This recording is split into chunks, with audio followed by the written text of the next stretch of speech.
Semua leluhur Nabi Muhammad itu yang saya sebut namanya dijaga dari perbuatan zina. Tidak ada leluhur Nabi Muhammad yang berbuat zina. Hafizul ilah rahmatan li Muhammadin aba'ahul amjada saunan lismi tarakus sifaha falam yusibhum aruhu min adami wa ila abihi wa ummi. Leluhur Nabi Muhammad dijaga oleh Allah. Tarakus sifah, tidak ada yang berbuat zina. Itu dijamin oleh Allah, leluhur Nabi Muhammad. Kalau leluhur kita dijamin gak ya? Leluhur kita jamin gak ya? Insya Allah. Nah, itulah Nabi Muhammad yang kita peringati hari lahirnya, seorang Nabi besar, Khatamul Anbiya Mursalin, yang berakhlak mulia. Setelah 10 tahun jadi Nabi, Quraisy semakin meningkatkan kebenciannya, permusuhannya. Bani Hashim kecuali Abu Lahab. Bani Hashim Muslim atau enggak Islam kecuali Abu Lahab dibekot di jurang Shib Amir. Itu jurang Shib Amir sekarang sudah jadi jalan, sudah enggak ada. Quraisy tidak boleh hubung dengan Shib Amir, dengan Bani Hashim dan Shib Amir. Jual beli enggak boleh, menyapa enggak boleh. Sampai kelaparan Bani Hashim dibekot oleh Quraisy. Tapi kalau malam-malam ada yang kasihan ngirim makanan, ya jual makanan, makanya disebut suqul lail. Pasar malam itu bukan malam berhura-hura, asalnya jual belinya di waktu malam. Abu Jahal sudah tidur lah kira-kira. Tahun pertama pamannya Abu Thalib yang selalu membackup meninggal dunia ketika di bekot si Shib Amir. Kemudian 3 hari kemudian istrinya Khadijah al-Kubra, istri yang sangat setia, yang sangat membela, yang hidup semati dengan Nabi Muhammad, meninggal dunia. Itulah disebut dengan Amul Huzn. Tapi akhirnya Quraisy kasihan juga, pembekotan diselesaikan, dicabut. Nabi punya pikiran, coba saya dakwah di kota lain, barangkali kota lain bisa menerima dakwah Islam. Pergilah Nabi Muhammad ke Taif, 85 km sebelah selatan Mekah, ditemani oleh Zaid bin Harithah. Di Taif 1 bulan dakwah, mengajak agar orang beriman masuk Islam, meninggalkan penyembah berhala. 1 bulan tidak satu pun orang Taif mendengar dakwah Nabi Muhammad. Satu aja nggak dapat orang pengikut. 1 bulan itu. Bahkan anak muda dikumpulkan oleh yang tua-tua agar misu-misu mencaci maki Muhammad Majnun, Muhammad Sahir, Muhammad Kahin. Bukan hanya itu, malah mereka mengusir Nabi Muhammad dengan melempari batu. Wa amma ta'if yad'u thaqifan falam yuhsinu bil ijabati qira wa ghraw bis sufaha wal abida fasabbuhu bi alsinatin badiyah wa ramawhu bil hijarati hatta khudibat bid dima'i ala thumma 'ada ila makkah hazina fasalahu malakul jibali fi ihlaki ahli hadha wal asabiyyah faqala inni arju an yukhrijallahu min aslabihim man yatawalla atirillahumma qabrahul karim syadiyim min salati wa taslim Allahumma salli wa sallim wa barik alaihi. Wa amma ta'ifatu thaqifan, Nabi Muhammad menuju kota Taif, berdakwah di sana. Falam yuhsinu bil ijabati qira, mereka tidak menerima dengan baik. Bahkan wa aghraw bisfaha awal abid, budak-budak anak-anak muda mencaci maki, mengusir. Bukan hanya mengusir, warawuhu bil hijarati, mereka melempar dengan batu hatta khudibat bid-dima'i ala, sampai sandalnya berwarna merah kena darah. Sandalnya Nabi Muhammad sampai merah warnanya karena penuh dengan darah. Di situ para malaikat menawarkan diri. Malaikat yang jaga gunung, malaikat yang jaga angin, malaikat jaga angin puting beliung lah kira-kira itu, terjaga gempa bumi, menawarkan diri menjadi relawan. Muhammad, dari tadi saya lihat ente ini sabar banget ya, Masya Allah.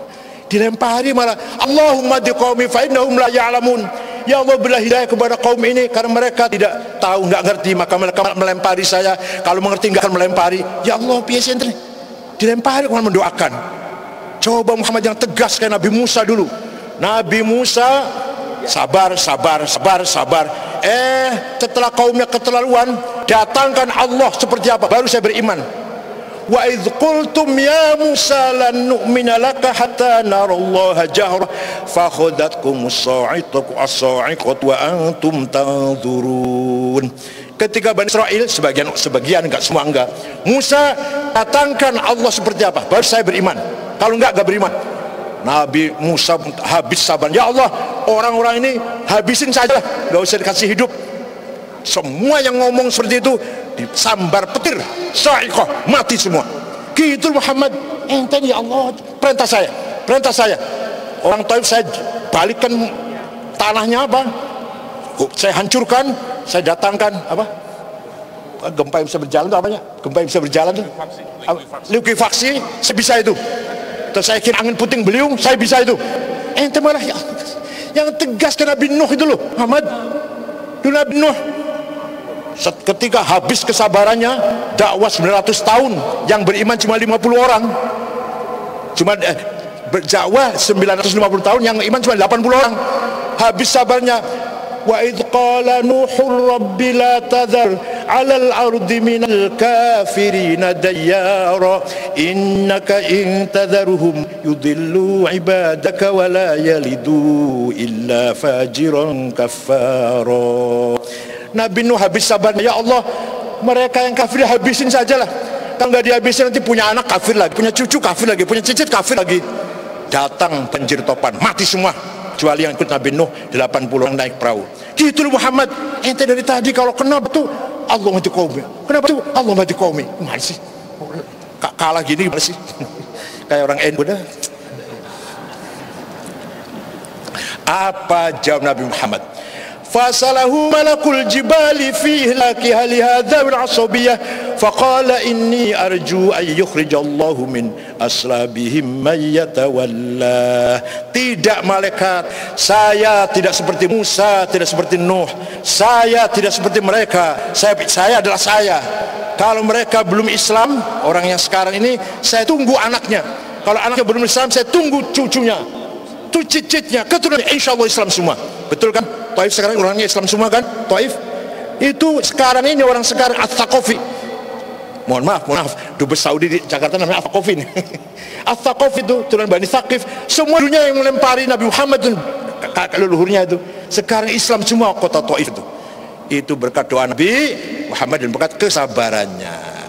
Pulang dari Taif dengan berdarah-darah, istirahat di sebuah kebun korma, kebun anggur, sambil bersandar.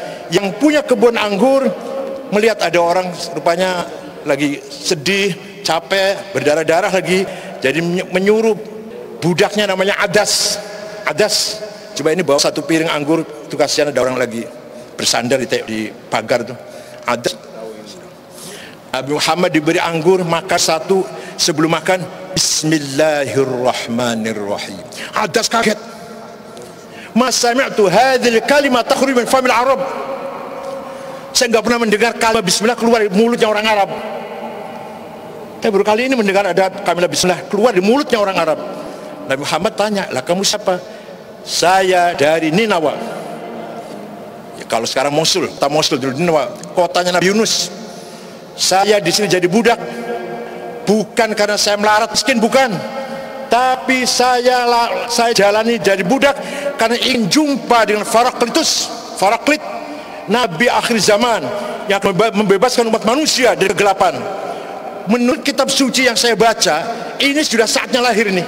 Dan di daerah sini, sekitar sini, gak jauh-jauh di sinilah. Paham gak dongnya ini?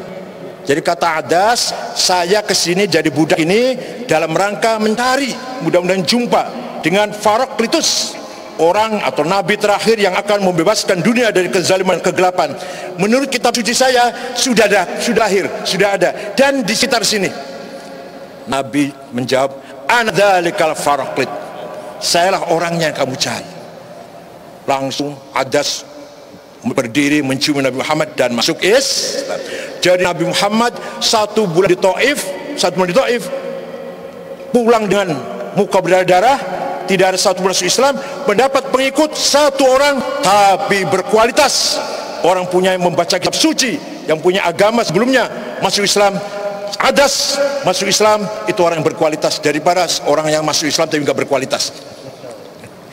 Setelah itu berdoa Nabi Muhammad sambil bersandar di pagar itu, Allahumma inni ashku ilaika dha'fa quwwati wa qillata hiyati wa hawani 'alan nas ya arhamar rahimin anta rabbi wa rabbul musan'afin ila man takiluni ila ba'idin yatajamuni am ila aduwwin malakta wa amri illam yakun bighadabun alayya fala ubali wa yar'anna 'afiyataka ya awsa'uli na'udzu bi nuri wajhika alladhi ashraqat adh-dhulumat wa sala 'ala amri ad-dunya wal akhirah min an yanzila bina bi ghadabuk aw yahil alai sakhatuk lakal utba hatta tarda wala haula wala quwwata illa bik.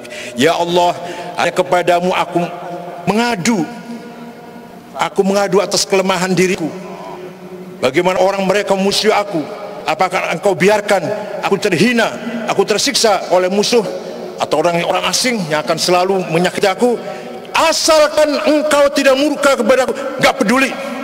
Silahkan orang memusuhi saya, silahkan orang melempari batu, asal engkau ya Allah tidak marah kepadaku.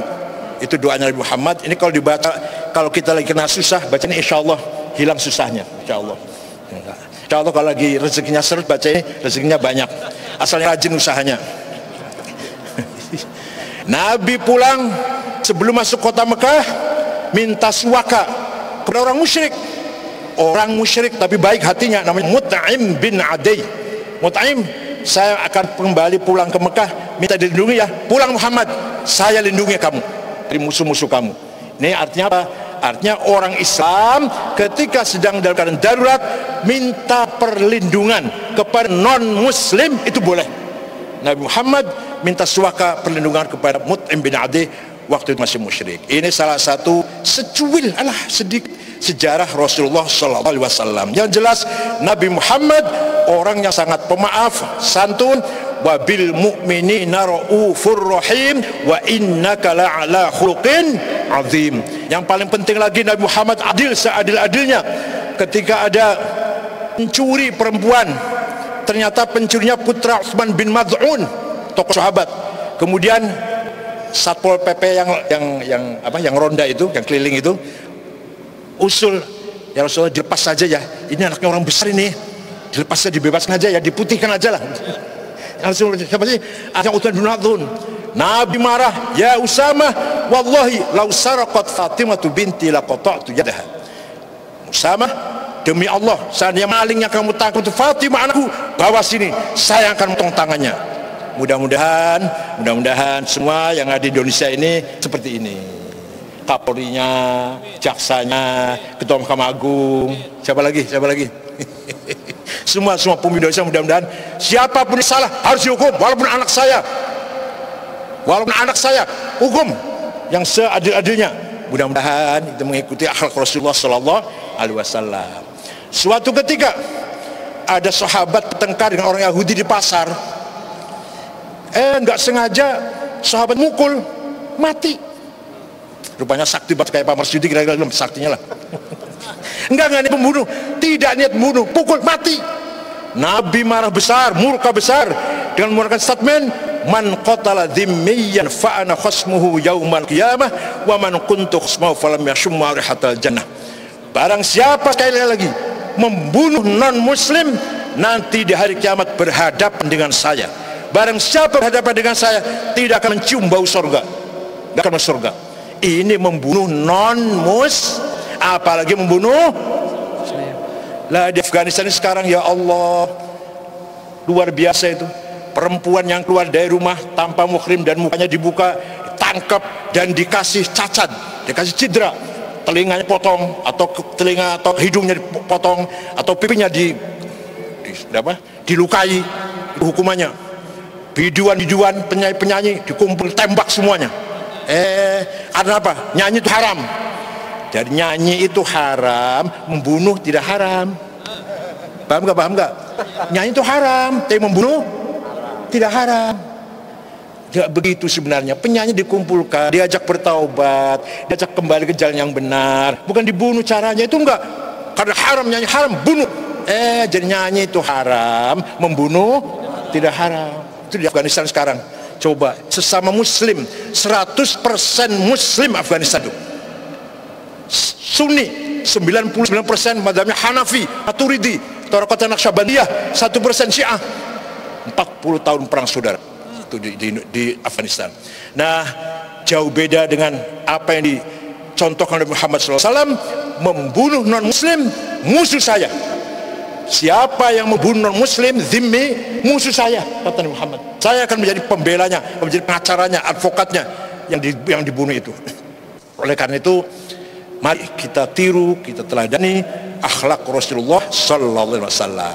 Terakhir, Nabi pergi haji, ketika di padang Arafah khutbah panjang, khutbah hajjatul wada. Yang penting, ayyuhan nas inna dima'akum haram wa amwalakum haram wa 'irdakum haram ka hurmati yaumikum hadza wa syahrikum hadza wa baladikum hadza.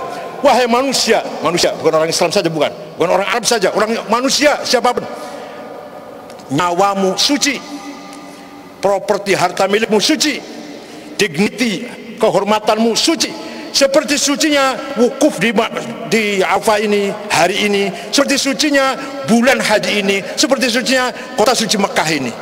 Jadi barang siapa membunuh orang atau merendahkan dignity harga diri seorang atau merampok harta orang, berarti menginjak-injak kesucian wukuf Arafah, kesucian bulan haji, kesucian kota suci Mekah. Ini deklarasi human right 15 abad yang lalu sebelum adanya PBB. Nabi Muhammad sudah mendeklarkan hak asasi manusia, tidak pandang bulu siapapun manusianya, musliman kana au ghair muslim, araban au ajamiyan. Tidak boleh kita hina dignitinya, rendahkan, kita rampok hartanya atau kita habisi nyawanya. Ini deklarasi human right 15 abad yang lalu.